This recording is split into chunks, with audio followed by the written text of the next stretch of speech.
एक एक पल, एक एक घड़ी, एक एक समय, एक एक नक्षत्र का शिव महापुराण में वर्णन है।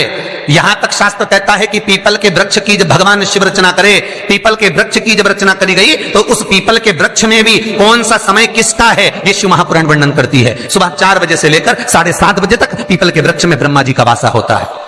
7:30 बजे से लेकर 10:30 पौने 11 बजे तक पीपल के वृक्ष में भगवान विष्णु का वासा होता है। 10:30 बजे से लेकर पीपल के वृक्ष में 11:30 बजे तक पितरों का वासा होता है। 11:30 बजे से लेकर 12:30 बजे तक पीपल के वृक्ष में आहूतों का वासा होता है। 12:30 बजे से लेकर शाम को 4 बजे तक पीपल के वृक्ष में वासुकों का वासा होता है। 4 बजे से लेकर शाम को 7:30 बजे तक पीपल के वृक्ष में शंकर का वासा होता है। 7:30 बजे से लेकर 9:30 बजे तक पीपल के वृक्ष में कुबेर का वासा होता है। 9:30 बजे से लेकर फिर कुबेर के वृक्ष में अन्य देवों का वासा चालू हो जाता है। इसलिए हमारा हिंदू धर्म कहता है, हमारे शास्त्र कहते हैं कि पीपल के वृक्ष को जब पूजा जाता है, पीपल के वृक्ष की जब पूजन करी जाती है तो सुबह 10:30, 11, ज्यादा से ज्यादा 11:30, ज्यादा से ज्यादा 12, उसके पहले पीपल के वृक्ष की पूजन कर लेना चाहिए। क्यों? क्योंकि 11:30 बजे से लेकर 12:30 बजे तक पीपल के वृक्ष में पितरों का वासा रहता है, आहूतों का वासा रहता है, फिर वासुकों का वासा आता है। पितृ किसको कहते हैं? महाराज जो पूरी उम्र लेकर चले गए और उनके भीतर अभिलाषाएं बहुत थी, मैं ये भी करना चाहता हूं, मैं ये भी करना चाहता हूं, वो पितृ हो जाते हैं। आहूत किसको कहते हैं? जिस माता के गर्भ में बच्चा जन्म ले और मर जाए, या 6 महीने का गर्भ धारण करने के बाद अवर्षण हो जाए, जीव पड़ने के बाद 6 महीने के बाद अगर बच्चा गर्भ में भी शांत हो जाता है, कुंवारी अवस्था में शांत हो जाता है, जिसका विवाह नहीं हुआ ऐसा बच्चा जब शांत हो जाता है, अधोगति में कोई मर जाता है, सुसाइड कर एक्सीडेंट में किसी भी रूप में मर जाता है, तो वो आहूत कहलाता है। और बहुत ध्यान देना साहब, शिव महापुराण की कथा कहती है पितृ को भाग मिलता है, इसलिए पितृ तृप्त रहते हैं। शंकर भगवान के शिवलिंग का स्नान कराने पर कितने देवताओं के स्नान का पुण्य मिलता है? आपको कथा में पहले भी कहा, 33 कोटि देवता मार्ग में खड़े हैं शंकर भगवान के स्नान का जल पाने के लिए।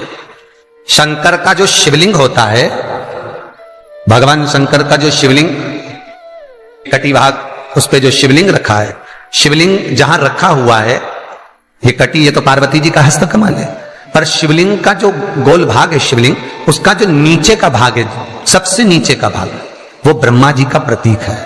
ब्रह्मा। शिवलिंग के मध्य का जो भाग है वो भगवान विष्णु का प्रतीक है, और शिवलिंग के जो ऊपर का भाग है वो भगवान शिव का प्रतीक है। ब्रह्मा, विष्णु, महेश एक ही बिंदु में, एक ही शिवलिंग में विराजमान, एक ही में। महाराज पीपल के वृक्ष में आहूतों का वास हो जाता, इसलिए दोपहर में पीपल के वृक्ष में परिक्रमा नहीं होती। शाम को शंकर जी का वासा हो जाता, इसलिए शिव जी की परिक्रमा शाम को नहीं होती, क्योंकि शंकर की परिक्रमा नहीं लगती है। रात को कुबेर का वासा होता है, इसलिए पीपल के वृक्ष में दीपावली के दिन रात्रि को 8:30 बजे से लेकर 9:30 बजे के बीच में जो पीपल के वृक्ष के नीचे घी का दिया लगाता है, उसके घर में कभी संपदा की कमी नहीं आती है, क्योंकि कुबेर स्वयं विराजमान होता है पीपल के वृक्ष के नीचे। भीष्म गीता, भीष्म पितामह बाणों की सैया पर पड़े रहकर अर्जुन को ज्ञान उपदेश देते हैं। कई गीता हुई, कपिल गीता, दत्त गीता, श्रीमद् भगवत गीता, गर्भ गीता, उसमें एक गीता है, एक ललिता गीता भी, एक गीता उसमें भीष्म गीता है, पढ़िएगा कभी। भीष्म गीता में अर्जुन को भगवान भीष्म पितामह बाणों की सैया पर पड़े रहकर कहते हैं, अरे अर्जुन, 4 तरह का भोजन बेकार होता है। पहला, जिस भोजन की थाली को ठोकर लग गई वो नाली में पड़े हुए कीचड़ के बराबर होता है। दूसरे नंबर का भोजन, जिस भोजन की थाली को कोई लांग कर चले गया वो भोजन भ्रष्टा के बराबर होता है, गंदगी के बराबर। तीसरे नंबर का भोजन, जिस भोजन की थाली में बाल पड़ा हो, केश पड़ा हो, वो दरिद्रता देने वाला होता है। और चौथे नंबर का भोजन अर्जुन, अगर पति और पत्नी अगर एक ही थाली में भोजन कर रहे हैं तो वो मदिरा के तुल्य होता है। कई लोग कहते हैं एक ही थाली में भोजन करो तो प्रेम बढ़ता है, प्रेम बढ़ता है। शिव महापुराण की कथा कहती है पति और पत्नी अगर एक ही थाली में भोजन करते हैं, एक ही थाली में अगर पति और पत्नी भोजन करते हैं तो उस घर की दशा देखिएगा, उस घर के बच्चे कभी भी विद्या में उत्तम नहीं निकल सकते, उस घर के बच्चे कभी भी मार्गी नहीं निकल सकते, मार्ग से विचलित ही निकलेंगे, क्योंकि मदिरा के नशे में पैदा हुए हैं।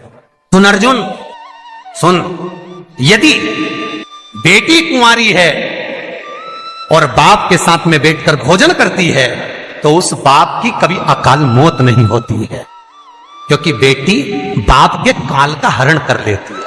बेटी कुंवारी है, बेटी की शादी हो जाए जब भले वो पिता के साथ भोजन ना करे क्योंकि गोत्र बदल गया, पर बेटी जब तक कुंवारी है बाप के साथ बैठकर भोजन करेगी तो बाप के काल को हरण कर लेती है। ये उसी तरह जैसे एक गाय ब्याह गई हो और एक गाय कुंवारी हो। महाराज, ब्याही हुई गाय का गोबर से लीपने से ज्यादा फलदायी होता है कुंवारी गाय का गोबर से लीपना, वो ज्यादा फलदायी। बछिया के गोबर से लीपना, कुंवारी गाय के गोबर से जो ब्याही ना। कितना कितना शास्त्र प्रमाण देता है महाराज। कई लोग दुखी भी हो रहे होंगे आज हमारी कथा सुनकर कि भगवान गुरु जी आपने कह दिया कि एक थाली में भोजन मत करो और हम तो इतने साल से करते हुए आ रहे हैं और अलग अलग करेंगे और ऐसा और वैसा। कहीं तो शास्त्र तो कह रहा है ना कि ज्ञानी को अज्ञानी को समझाना सरल है, और जिसके भीतर अभिमान भर गया, अहंकार समा गया, जो खुद को स्वतः ही भगवान मानता हो, स्वयं को वेद पाठी, स्वयं को शास्त्रों का प्रमाणित मानता हो, उसको कौन समझाएगा साहब? जिसके भीतर अभिमान भरा, अहंकार भर गया हो, उसे कौन समझा सकता? हम तो केवल इस व्यासपीठ से उतना ही कह देते हैं जितना इस पर कथा पुराण में लिखा है। उसके बाद मर्जी आपकी, आप सुधरो कि सिद्धरो, आपकी मर्जी। कहना हमारा काम है, सुनना आपका काम। करना हो तो ठीक है, ना करो तो आग लगे बस्ती में अपन रो मस्ती में। मीराबाई जैसे अलमस्त रहो, मैं तो चली वृंदावन राणा, मेरे तो भाग जगे तेरे मेलों में आग लगे। हमें कहीं करना, हम तो कह सकते हैं कि आपको करना हो तो ठीक है, ना करना हो आपकी मर्जी। भीष्म गीता कह रही है। तो यहां पर शास्त्र कहता है कि बेटा मां को प्रिय होता है और बेटी बाप को प्रिय होती है। कथा वो चल रही है। इसलिए पिता के सामने अगर बेटी कुंवारी हो तो पापा के साथ भोजन करे, पिता के साथ भोजन। लोग कहते हैं बेटी